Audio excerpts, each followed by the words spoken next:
game on Sunday. And you know who's doing sideline for that game? Our friend Sarah Kustok. Yep, so that's nice a game. team. If you're a First Things First fan, if you can check out, you should do that. Chris Carter, Sam Rosen, and Sarah Kustok. Absolutely. But we are so happy to have you here. We've loved your insight all along, so it should be a fun 3 hours. A lot to get to on the program. Tom Brady starts his quest for a 6th Super Bowl.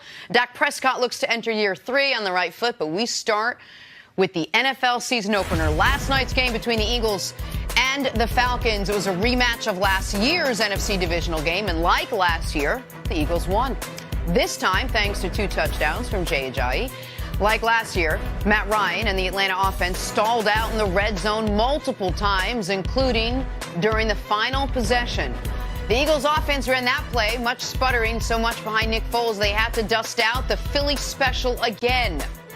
After the game, Foles discussed what went into that decision. Honestly, we were both thinking the same thing at the same time. I went over there to talk to him and say this might be a good time, and he pointed to the call sheet, and I was like, that's what I was coming over here for. So it, worked again. The biggest thing again, just again, no panic on the sideline, resiliency, toughness, hanging with each other through all the, kind of the ups and downs, the ebb and flow of the game, the mistakes, the penalties, turnover,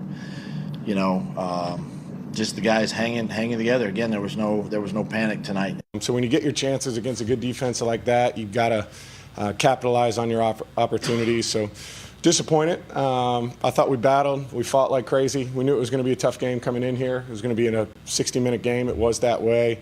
But it's disappointing to not leave here with a win. Look, guys, this wasn't a great game by either team in this one. Certainly not the way they wanted to come out. We found out before the game Carson Wentz could be out several weeks. So, Nick, I start with you. Are you confident in the Eagles and in Nick Foles after what you saw last night? Oh, I'm not confident in Nick Foles at all. Not at all. My level of confidence in Nick Foles is about where it was when Carson Wentz got hurt the first time, or when he got hurt initially. And I said, well, now you're drawing dead to win a Super Bowl. You lose an MVP and go to Nick Foles. But I am as confident as ever in the players surrounding Nick Foles, most notably the guys on the other side of the ball. It wasn't just that the defense stymied what I think will be, red zone struggles notwithstanding, a very good Falcons offense, but they did it in brutal conditions. That game, it was 80 degrees at kickoff. It was hot, humid. You saw guys cramping up. And what were the Eagles able to do? Send wave after wave of defensive linemen out there. They were able to stymie the Falcons' running attack. They made Matt Ryan look so bad that I was wondering if he is dealing with an injury. When you look at what the Eagles have coming up, having games against Tampa, Indianapolis, and a Titans team that I actually think the Titans could be good this year, in the next month, if that's about the timeline for Carson Wentz, that defense alone could be enough to win those games because Foles won't play worse than he played yesterday. His best play was a pass catch rather than a throw. So, no, I am not confident in Nick Foles, but I am confident in this Philadelphia Eagles team because mostly of the guys that play the position you used to, those defensive linemen. Absolutely. And when you talk about competing for a championship, you have to have defensive linemen that can get after the quarterback. And you saw that pass rush on that last Atlanta Falcons drive. Yes. Those guys were getting after Matt Ryan. He didn't have a whole lot of time to set up and to go through the defense, through his progression, and make the right read. So when I look at this team, it's more so about the supporting cast, not Nick Foles, and the confidence that this group has based on what they were able to do last year. Doug Peterson said it in that little clip that we just played. This group didn't panic. After probably one of the worst quarters of football we've seen this offense play in the last couple of years, where they only had 1 total yard, that group came out in the second half. They were able to be productive, put together drives. You saw what Nick Foles was able to do in terms of facilitating the offense. He wasn't great last night. I think it was one of his worst performances as a starting quarterback for the Eagles, but you saw they did enough on the offensive end. The running game came to play, especially in the second half. You talk about that. They only had 16 yards rushing in the first half. They ended up finishing with over 120 yards rushing. So that's, to me, the biggest part of this thing, being complementary to the strengths of this team, which is the offensive line and the defense. And that's where I want to give you credit. You said yesterday, because I was talking about how good I think the Atlanta front seven can be, and you talked about the size differential between the Eagles offensive line and even a talented Atlanta front seven and undersized Atlanta front seven. And you said if they're leaning on you throughout the game, come the second half, that's when you can get tired if you're interior defensive linemen, that's when that offensive line can start to create holes. And that's what I saw. I didn't think Jay Ajayi was markedly better one half to the next, but the holes were there. He had more opportunities because the Falcons don't have the D-line rotation Philly has. They don't have the personnel. They don't have the size.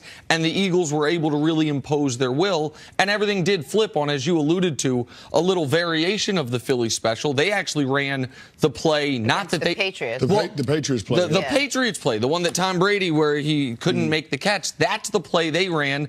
From that moment forward, their offense at least had a little bit of flow to it. But is the team good enough? And you both mentioned the supporting cast. Is that cast supporting enough that they could withstand? This could be a problem. But the Eagles are about to play Tampa and Indy.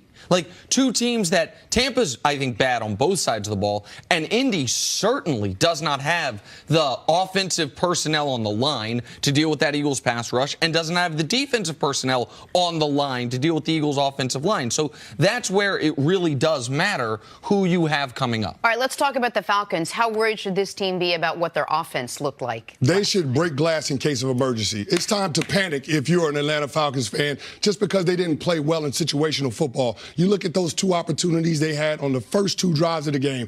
The goal-to-goal situation, they were stopped on fourth down, didn't get any points out of that. They got back down there on the next possession, only had to settle for a field goal. You can't keep coming up short against really good teams in those situations. The Falcons missed an opportunity to flip the complexion of that game. All of a sudden, if you're talking about them converting on those two drives and scoring touchdowns, the Eagles are down 14-0, and it's a little bit of panic in that building because it's an offense that hasn't been together the entire preseason. They have not played well. They didn't score a touchdown the entire preseason. The Atlanta Falcons missed an opportunity to put a lot of pressure on Nick Foles and that Philadelphia Eagles team, and they didn't convert. So otherwise, they would have had a chance to be in that game and win that game. In my eyes, this was worse than losing 31-3 because you lost due to your inability to do something that you said all offseason was your priority to fix.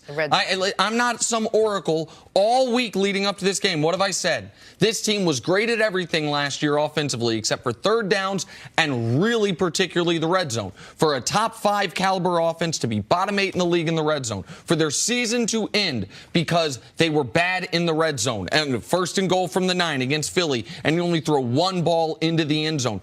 And what did we see yesterday? 5 red zone trips, 1 touchdown. You got the full list. 1 touchdown, 1 field goal, 1 pick, 1 turnover on downs, 1 turnover because the game ended.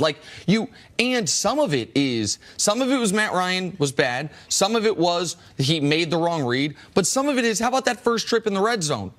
You run 4 plays. Julio Jones isn't even on the field. Yeah. He's not even on the field. Your second trip in the red zone. Okay, you have Julio on the field, but you don't throw him the ball once. And now we look holistically at the last 2 years. Matt Ryan, when throwing the ball into the end zone to Julio Jones, is 1 of 20. Yeah. 1 of 20. So part of that's on Julio, but a lot of that's on Matt Ryan, and a lot of it's on Steve Sarkisian. This was, if you remember when the Cavs were playing the Raptors, this is going to seem like an odd thing to pull on, but from the end of the regular season, and the Raptors were up huge, and the Cavs came all the way back and won. And I said that was the worst way to lose because it reminded you of what your deficiencies were. To lose this game with a first and goal inside the 10, the way you lost your season, and to be in that position because you couldn't convert other first and goals. All losses are not created equal. Right. This was the worst, barring injuries, this was the worst way for the Falcons to start their season because they told us all offseason, this is what we're working on. Okay, well, you got to work smarter, you got to work harder, you got to work better somehow because you look like a bad offense once you get inside the 20, and everywhere else on the field, you are marching up and down. All right, so the Eagles beat the Falcons in the season opener. Believe it or not, Nick Foles now 6-1 as a starter. He got himself